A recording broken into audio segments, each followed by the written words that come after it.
This is America in the Morning from Westwood One. Good morning, I'm John Trout. It's Wednesday, December 10th, 2025. Here's what's coming up on America in the Morning. President Trump's speech on the economy mocks Democrats' affordability attacks and goes after immigrants from third world countries like Somalia. I'm John Stolnis in Washington. The congressional battle over health insurance takes center stage again. Obamacare is a scam. I'm Clayton Neville. Miami has a new mayor, a Democrat for the first time in more than 30 years. I'm Jeff McKay. Illinois has a new law shielding immigrants from federal enforcement. They're being obstructionists. I'm Ed Donahue. It's very likely the Federal Reserve will announce a quarter-point interest rate cut today, but the focus will be on what policymakers say about rates in the economy. I'm Peter Schacknow. Opponents of Missouri's new congressional map have submitted thousands of petition signatures calling for a statewide referendum. I'm Jennifer King. All ahead on America in the Morning. In a speech that was supposed to tout the Trump economy, the president veered off into a number of directions in his typical campaign speech style in Mount Pocono, Pennsylvania, Tuesday night. John Stolnis has the story from Washington. On tighter restrictions for who the U.S. will allow into the country. And I say, why is it we only take people from whole countries, right? Why can't we have some people from Norway, Sweden, just a few? Let us have a few. But we always take people from Somalia, places that are a disaster, right? Filthy, dirty, disgusting, ridden with crime. The president has paused immigration from Afghanistan, Haiti, Somalia, and other countries, and he continued his attacks on Somali-born Minnesota Congresswoman Ilhan Omar, claiming she is always complaining. The White House says President Trump will be doing more campaign-style speeches like this as the midterms grow closer, hoping to help Republicans running for Congress with their messaging on the economy. The president says he and his administration have already done so much to fix what was left for him by President Biden. They are saying better than Lincoln, better than Washington, better than anybody. The best 10 months ever in the history of the presidency. The president continued to talk about affordability as a Democratic hoax, claiming they have concocted this word in order to attack him. I can't say affordability hoax because I agree the prices were too high, so I can't go to hoax because they'll misconstrue that. But they use the word affordability, and that's their only word. They say affordability, and everyone says, oh, that must mean Trump has high prices. No, our prices are coming down tremendously. But Trump also said he had no higher priority than, quote, making America affordable again. Trump did say at one point tariffs he has imposed on places like China may mean making some choices. The one thing you need steel. You know, you can give up certain products. You can give up pencils. That's under the China policy. You know, every child can get 37 pencils. They only need one or two. You know, they don't need that many. But you always need steel. You don't need $37 for your daughter. 2 or 3 is nice, but you don't need $37. John Stolnis, Washington. With COVID pandemic-era Obamacare subsidies set to expire in 3 weeks, Democrats are pushing for a 3-year extension, while Republicans are backing several different approaches. Correspondent Clayton Neville explains. Senate Democrats are set to vote today on their proposed extensions for Affordable Care Act tax credits. Party leaders say the choice for Republicans should be simple. Work with Democrats to extend the ACA premium tax credits before they expire. Senate Minority Leader Chuck Schumer. Democrats have put forward the cleanest, fastest, most realistic solution, a 3-year extension of the current tax credits. No gimmicks. House Minority Leader Hakeem Jeffries warns that if Obamacare expires, insurance costs will skyrocket. Tens of millions of Americans who live in every single state across this country are about to experience dramatically increased health care costs. Republicans, though, plan to present an alternative package that would give money that would have gone to Affordable Care Act subsidies directly to Americans with health savings accounts. The way that the program is structured, the money goes straight to the insurance companies. And the way that we think this ought to work is you ought to come up with a way in which you can deliver the benefit to the patients and not to the insurance companies, and that you shouldn't have hardworking Americans subsidizing affluent people. Senate Majority Leader John Thune says the plan makes health care premiums more affordable. It drives down, according to the Congressional Budget Office, premiums by double-digit levels. It delivers the benefit directly to the patient, not to the insurance company, and it does it in a way that actually saves money. I love the idea of money going directly to the people, not to the insurance companies, going directly to the people. It could be in the health savings account. It could be a number of different ways. And the people go out and buy their own insurance, which can be really much better, health insurance, health care. President Trump told reporters he supports the concept of the GOP plan. I don't want to give the insurance companies any money. They've been ripping off the public for years. Obamacare is a scam to make the insurance company rich. Ahead of a Senate vote, Democrats need enough Republicans to get on board with their plan to avoid a filibuster. I'm Clayton Neville. Illinois governor attempts to use legal muscle against immigration enforcement when America in the Morning continues after these messages.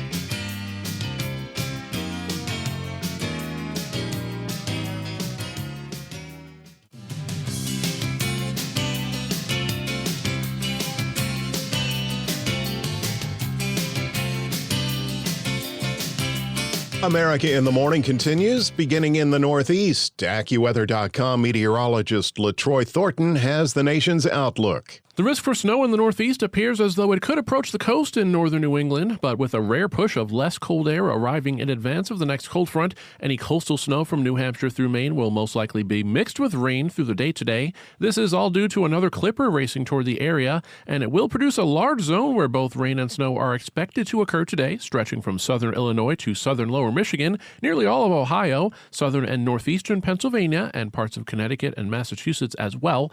Precipitation is most likely to fall as all snow from interior Maine through much of Vermont and north-central Pennsylvania, and the snow may fall hard enough to accumulate up to 3 to 6 inches in those places, as well as parts of western New York through tonight.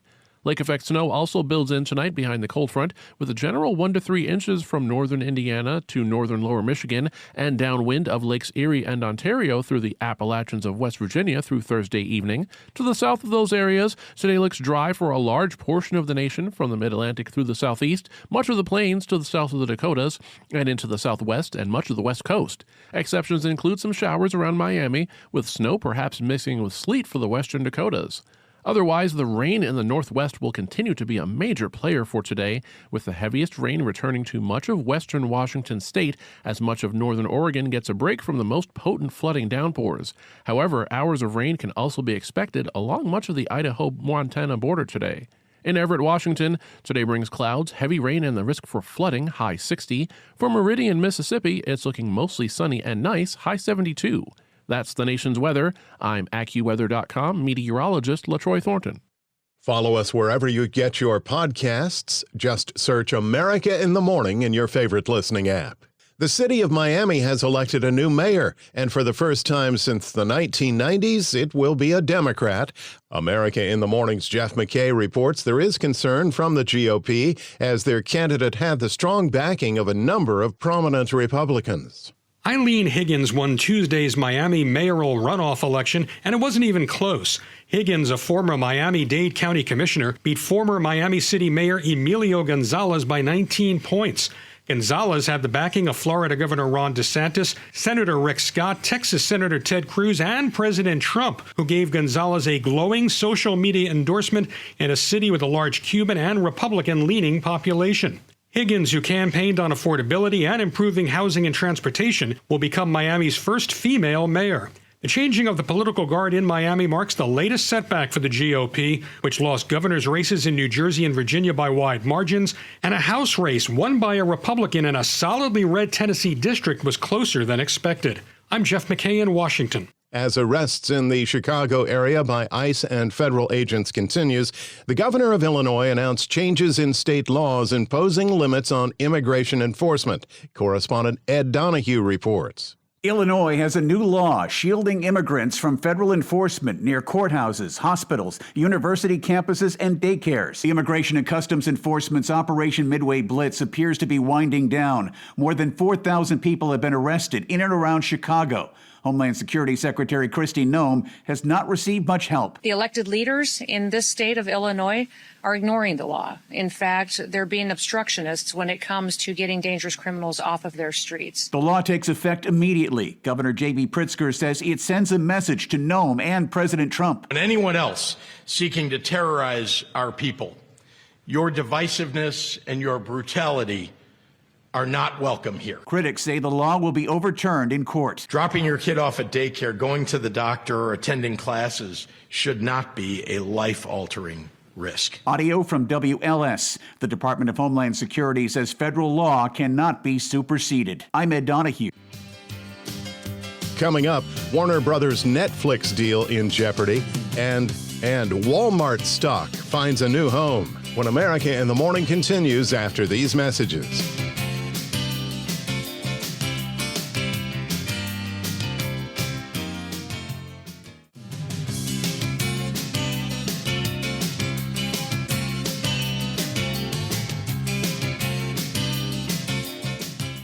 Welcome back. This is America in the Morning. The Business Report is sponsored by Gusto. Gusto's a simple online payroll and benefits tool built for small businesses. Learn more at gusto.com/radio. Economists will be watching the Fed today for a potential interest rate cut. Here's CNBC's Peter Schacknow.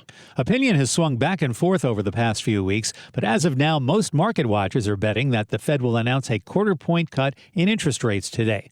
The White House, of course, favors a continued path of rate cutting after that, but former Cleveland Fed President Loretta Mester is hoping Fed members are more circumspect about what happens after today. I hope they pause for a while and really assess where the economy is going. And I hope that at the press conference, we get a good sense of where they're seeing the economy going. Counting, dissents and then thinking about, well, do they have enough to cut again or not, doesn't really tell us how they're thinking about what the outlook for the economy is, and that should be driving their policy decision. The Fed announces its latest rate decision at 2 p.m. Eastern Time.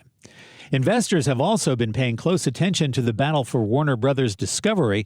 In a new SEC filing, Paramount and its CEO David Ellison say the hostile takeover bid it launched for Warner Brothers came after Warner was basically unresponsive to its overtures. Warner Brothers has already announced a deal to be bought by Netflix. Puck News founder Matt Bellany, who covers the business of Hollywood, isn't surprised that a bidding war has broken out. Comcast was in, we knew from the beginning, because they have a real problem in streaming. They have Peacock, which is not scaled and not global. And then, you have the Ellisons who are trying to roll up all these companies. It was sort of a perfect storm of interest here. And frankly, surprising to a lot of us in Hollywood that Netflix was willing to go in on it. Walmart has a new home. No, the retail giant has not moved from its Arkansas headquarters, but after more than 5 decades of listing on the New York Stock Exchange, Walmart shares have jumped to the NASDAQ. CEO Doug McMillon explains the move. There are a lot of factors. The team went through a rigorous process to sort that out. I think things like the cost to list and trading execution, things like that matter. But in this particular instance, the ability to participate in the NASDAQ 100 and to be associated with the brand of NASDAQ, given the progress the company's made as it relates to technology, is kind of what rose to the top. McMillon, by the way, is set to depart the job in January. The stock has jumped more than 300% since he took over in 2014. The Bureau of Labor Statistics says the December jobs report will be released on January 9th. That's a week later than would ordinarily be the case. That's because the recently concluded government shutdown disrupted data collection. On today's calendar, it's a light day for corporate earnings, but we'll see how much people are spending on their pets when Chewy comes out with its quarterly earnings this morning. Prominent software companies Oracle and Adobe issue quarterly results after the closing bell. And we'll get the weekly look at mortgage applications this morning from the Mortgage Bankers Association. This comes amid an unusually high number of home sellers pulling their homes off the market. Thank you, sir. There's CNBC's Peter Schacknow.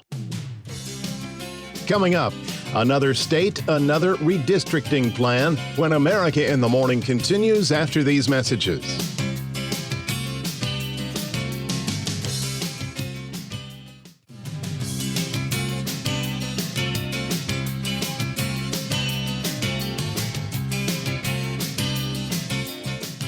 After winning several court battles, Missouri organizers have turned in boxes stacked with petitions, part of an effort to have voters weigh in on a Republican redistricting plan. Jennifer King reports. Opponents of Missouri's new congressional map have submitted thousands of petition signatures calling for a statewide referendum on the redistricting plan. Organizers delivered the boxes in U-Haul trucks to election officials in Jefferson City. Richard Von Glahn is the executive director of People, Not Politicians. Missourians are exercising their constitutional right to a referendum against the House Bill 1, the gerrymander passed by our legislature this last September.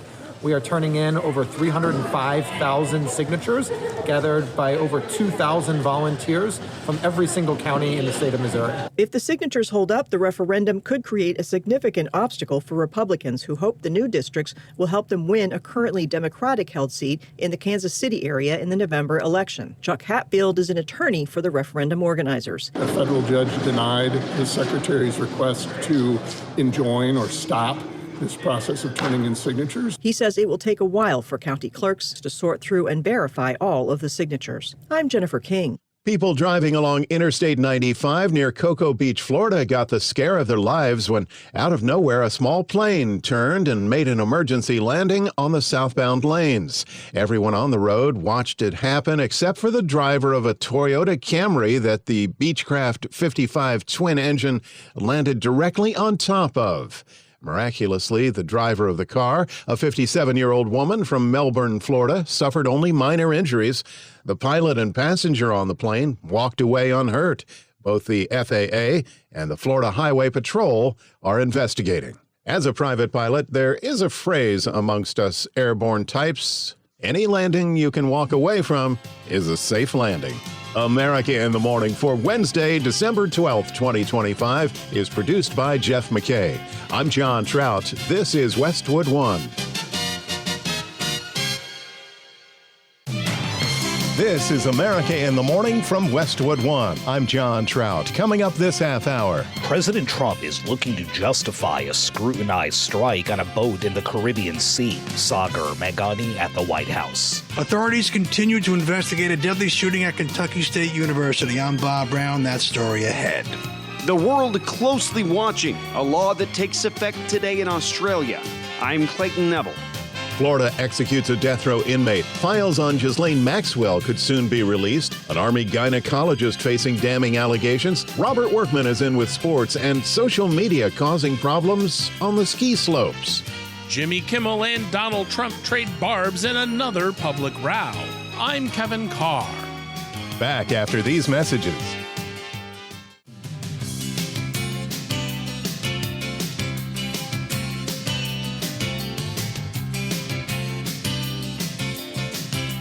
Back now on America in the Morning with the potential for rain and snow today in several areas. Here's AccuWeather.com meteorologist LaTroy Thornton. Not only does rain continue today in the northwest, there may be an uptick in its intensity once again due to another wave of Pacific moisture pointed directly at some of the areas that were doused with rain on Monday in particular. The daylight hours of Tuesday brought a bit of a break to much of coastal Washington as the plume of most intense rainfall rates hovered over northern Oregon instead, but this pattern will once again flip toward favoring mainly northern and western Washington with some heavy rain for much of today. This means another day with flood potential, both near the coast and around area rivers, with total rainfall from Monday through tonight of at least 2 to 4 inches for both the Seattle and Portland area, and the highest total of up to a foot of rain to the west of I-5 in northwestern Oregon and far southwestern Washington, extending into the west-facing slopes of the Cascades in both Washington and northern Oregon. The rain is not the only story for today, though. Snow takes center stage farther to the east as a disturbance heads out of the Great Lakes and essentially follows the Canadian border into the interior northeast, with snow near and ahead of a cold front from Maine into northern New England, western Massachusetts, and much of upstate New York, where it may start to mix with rain. That mix of rain and snow extends south and west into southern lower Michigan, even parts of far northern Kentucky, and back to the north and east toward near coastal New Hampshire by the end of the day, with some afternoon rain from down east Maine to southern New Jersey. Lake effect snow develops on the back end of the storm from northwestern Indiana to the western upper peninsula of Michigan, with flurries over Minnesota and some steadier snow again developing from eastern Montana into the western parts of the Dakotas. However, much of the southern half to 2/3 of the nation should be dry today. That's the weather across America. I'm AccuWeather.com meteorologist LaTroy Thornton. Follow us wherever you get your podcasts. Simply search America in the Morning in your favorite listening app. The situation surrounding the American military targeting alleged narcotic boats from Venezuela in the Caribbean is getting more scrutiny on Capitol Hill, with bipartisan calls to have the Department of War release the video of a second strike against a boat already hit by a U.S. missile.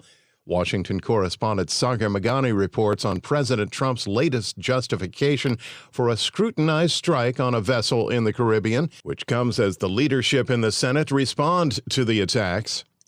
Trump, Hegseth, Rubio must do the right thing, and they all must release the tapes and tell the American people the truth the people deserve to hear. I'm going to leave it up to them to decide who has access to it, but as I said before, I think any member of Congress, and certainly people are going to come up with different interpretations because we live in a political environment, but I suspect that anybody who has seen it knows pretty clearly what the facts are. President Trump is looking to justify a scrutinized strike on a boat in the Caribbean Sea. The president now says 2 suspected drug smugglers were trying to upright the vessel after it capsized during an initial strike in September. They were trying to turn the boat back to where it could float.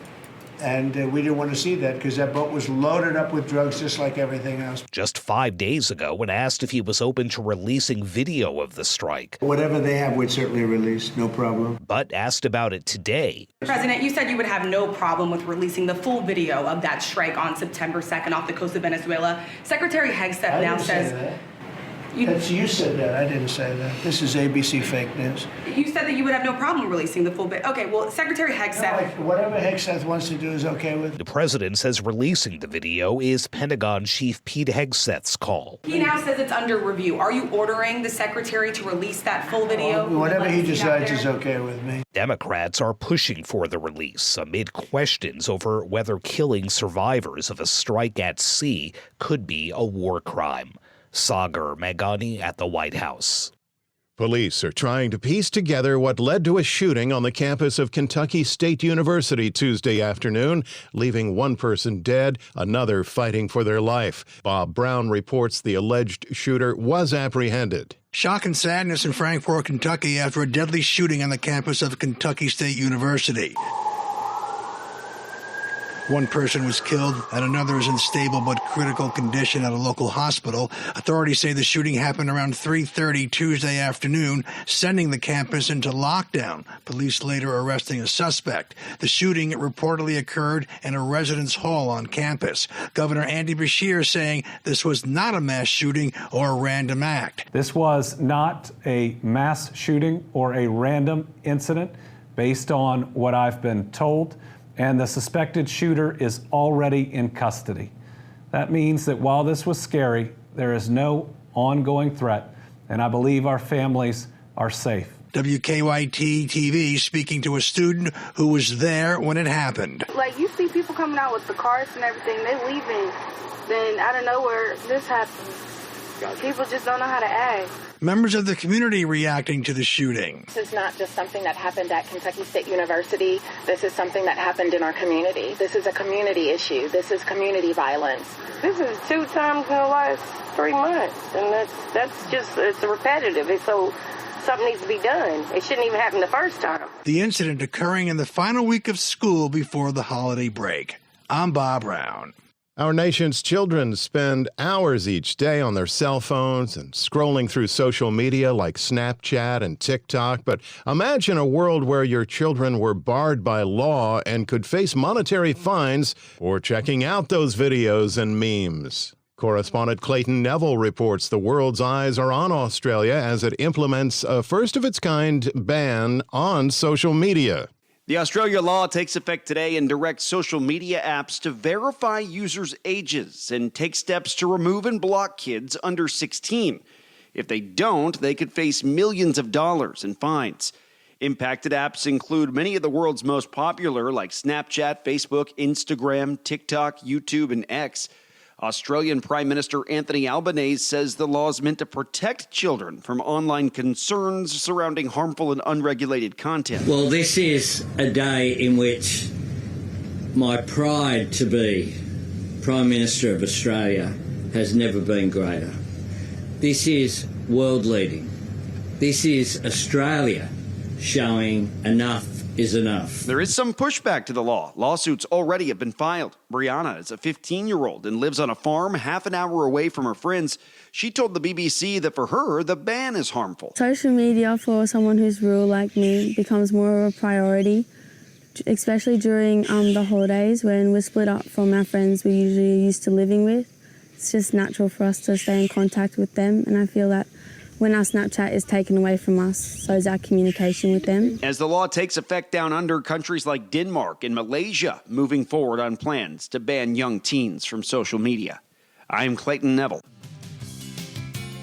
Judge says release new files in the Epstein case. That and more when America in the Morning continues after these messages.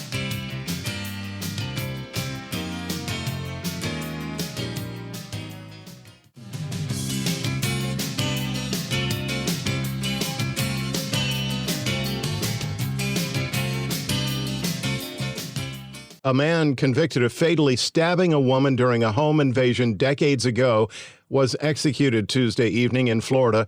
Mark Allen Geralds was pronounced dead at 6:15 p.m. following a 3-drug injection at the Florida State Prison. Geralds was convicted of murder, armed robbery, and other charges and sentenced to death in 1990. The Florida Supreme Court later vacated the sentence but affirmed the conviction, and Geralds was resentenced to death in 1992. The execution was the 18th in Florida this year, further extending the state's record for total executions in a single year, with one more planned next week. Shifting gears, citing a new law involving Jeffrey Epstein, a judge says investigative materials, possibly in the hundreds or thousands, will soon be released in the sex trafficking case against Ghislaine Maxwell. Correspondent Marcela Sanchez reports. A federal judge has granted the Justice Department's request to unseal records from Ghislaine Maxwell's sex trafficking case. Maxwell was a longtime confidant of Jeffrey Epstein. In recent submissions in Manhattan federal court, the department said the materials would include 18 categories, including search warrants, financial records, survivor interview notes, electronic device data, and material from earlier Epstein investigations in Florida. Following the passage of the Epstein Files Transparency Act last month, the Justice Department is required to provide Epstein-related records to the public in a searchable format by December 19th. Maxwell was convicted of sex trafficking charges in December 2021 and is serving a 20-year prison sentence. I'm Marcela Sanchez. A Tufts University student who was one of the first swept up in a wave of immigration enforcements against anti-Israel activists will be allowed to continue her studies. Correspondent Jennifer King reports. A federal judge in Boston will allow a Tufts University foreign student who was detained in March to resume her research and teaching while she challenges her arrest. Rumeysa Öztürk is the Turkish PhD student who was arrested in March outside her residence and carried away in an unmarked vehicle. She had her student visa revoked and her student record terminated after co-authoring an op-ed criticizing her university's response to Israel and the war in Gaza. U.S. District Judge Janice Casper ruled that the termination of her student record was likely arbitrary and capricious. Öztürk's been out of a Louisiana immigrant detention center since May and has maintained a full course load and plans to graduate next year. In a statement, she said while she's grateful for the court's decision, she feels a great deal of grief for the education she's been arbitrarily denied. I hope one day, she says, we can create a world where everyone uses education to learn, connect, civically engaged, and benefit others rather than criminalize and punish those whose opinions differ from our own. I'm Jennifer King. An Army gynecologist accused of sexual misconduct by dozens of his former patients now faces numerous criminal charges, including allegedly recording his patients. Among the charges, Major Blaine McGraw, a doctor at Fort Hood, Texas, faces includes 54 specifications or alleged instances of indecent visual recording and 5 specifications of conduct unbecoming an officer. McGraw is facing allegations from dozens of women who were his previous patients. The Army sent out letters to roughly 3,000 former patients of McGraw from both Fort Hood and Tripler Army Medical Center in Hawaii in order to notify other potential victims. A number of alleged victims stated they went to their chain of command to alert them to McGraw's behavior for several years, but no action was ever taken. Baseball's biggest star has won another top honor. Correspondent Gethin Coolbaugh reports. Shohei Ohtani ended 2025 by winning the Associated Press Male Athlete of the Year award for the fourth time, tying him with Lance Armstrong, LeBron James, and Tiger Woods for most among male honorees. Ohtani says in an AP exclusive interview in Japanese that being selected again is a great honor, and doing so alongside legendary athletes is something truly special. Ohtani received 29 of 47 votes in balloting among sports journalists from the AP and its members, after his two-way dominance culminated in a repeat World Series title for his Los Angeles Dodgers. That included homering 3 times at the plate and striking out 10 batters on the mound to win Game 4 of the National League Championship Series. I'm Gethin Coolbaugh. The holy grail of artificial intelligence is true self-learning, AI, or artificial general intelligence, and a Japanese robotics firm is the first to release it to the world. Chuck Palm has the story in today's Tech Report. A Tokyo startup has claimed to have created the first artificial general intelligence and planted it in a robot. And if that's true, it's not just tech news, it's a seismic shift for all humanity. The company is Integral AI, an outfit straight out of Tokyo, founded by Jad Tarifi, a PhD who spent a decade at Google before ditching Silicon Valley for the robotic powerhouse that is Japan. They make the claim that their true AI is modeled after the human brain's neocortex. In an interview with Business Insider, Tarifi made mention of his new AGI robots and how they'll be self-teaching, rock-solid safety without surprises, and energy use on par with their human counterparts. Naysayers are awaiting verification from independent sources, but currently all arrows point to yes. For more, visit thenewOldTechGuy.com. I'm Chuck Palm. America in the Morning's Robert Workman has Wednesday sports.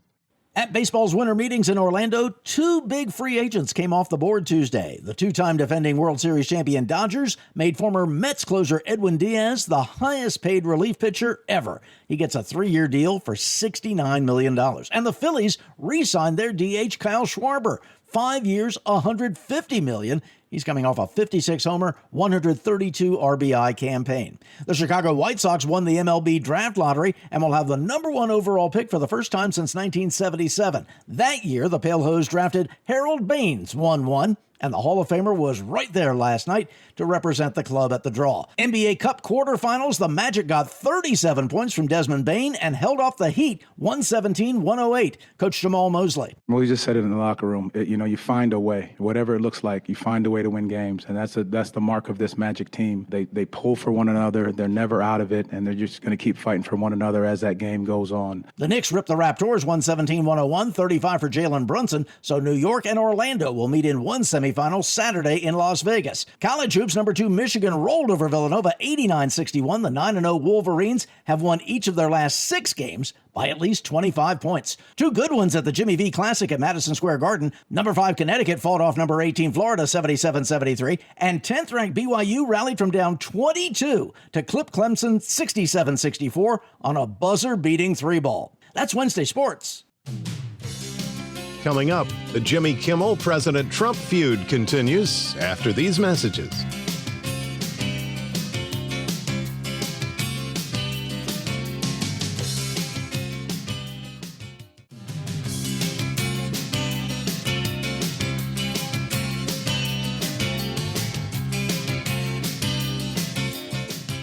Late-night TV host Jimmy Kimmel, despite a recent controversy, was given a new contract by ABC and is also responding to more criticism from President Trump.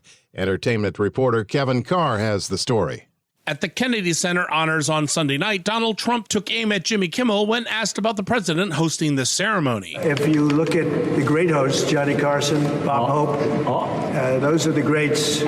If you look at the not-so-greats like Jimmy Kimmel, he was just terrible. This was after Trump took another shot at Kimmel on Saturday when he awarded medals to the Kennedy Center honorees in the Oval Office. I've watched some of the people that host. Jimmy Kimmel was horrible. Some of these people, if I can't beat out Jimmy Kimmel in terms of talent, then I don't think I should be president. It is worth noting that neither Johnny Carson nor Jimmy Kimmel has ever hosted the Kennedy Center Honors, as Kimmel pointed out on his show on Monday night. You think he even knows I've never hosted the Kennedy Center Honors? Maybe he's confusing me with Queen Latifah? Kimmel also responded to Trump's attention by offering a friendly competition. It seems like he's challenging me to a contest, which, if so, I'm open to it. Let's do it. Let's have a talent competition. This exchange comes on the heels of ABC announcing the future of the Jimmy Kimmel Show. But I have one more bit of entertainment news to share, and that is that I've decided to extend my contract here at ABC for another year. Earlier this year, Kimmel was put on hold by ABC following pressure from FCC Chairman Brendan Carr after Kimmel made comments about the death of conservative pundit Charlie Kirk. Now Jimmy Kimmel Live will continue through May 2027. I'm Kevin Carr. Skiing is certainly not the easiest sport, and it gets much harder, especially for those who are tasked with keeping people safe on the mountains, when inexperienced enthusiasts take to skis and snowboards and try to traverse areas they should not be in. Correspondent Haya Panjwani reports on social media-inspired skiers in Vermont's backcountry, prompting even more rescues. A TikTok video has influenced skiers chasing fresh powder tracks in the backcountry of Vermont. That means inexperienced resort goers are skiing out of bounds, finding themselves lost in the woods and in need of rescue. John Wasey is the chief at Stowe Mountain Rescue. Stowe Mountain Rescue responded to a 911 call for two lost skiers. One was a skier, one was a snowboarder, two 19-year-olds who had ended up in a terrain trap. The rescue now sees around 8 missions to help multiple lost skiers per season, compared to around 3 only 5 years ago. That doesn't include rescues by Mount Mansfield Ski Patrol inbounds at the resort. These people are unprepared, they're ill-equipped, they're not in the right shape, and they don't have no spatial awareness of where they are in the mountains. So it causes a problem very quickly. As a lifelong skier, Wasey understands the pull to find fresh snow, but he says there are ways to ski it safely. I love social media. I love watching the videos myself. However, what I would urge everyone to do is to go carefully, learn how to do this carefully. I'm Haya Panjwani. America in the Morning for Wednesday, December 10th, 2025 is produced by Jeff McKay. I'm John Trout. This is Westwood One.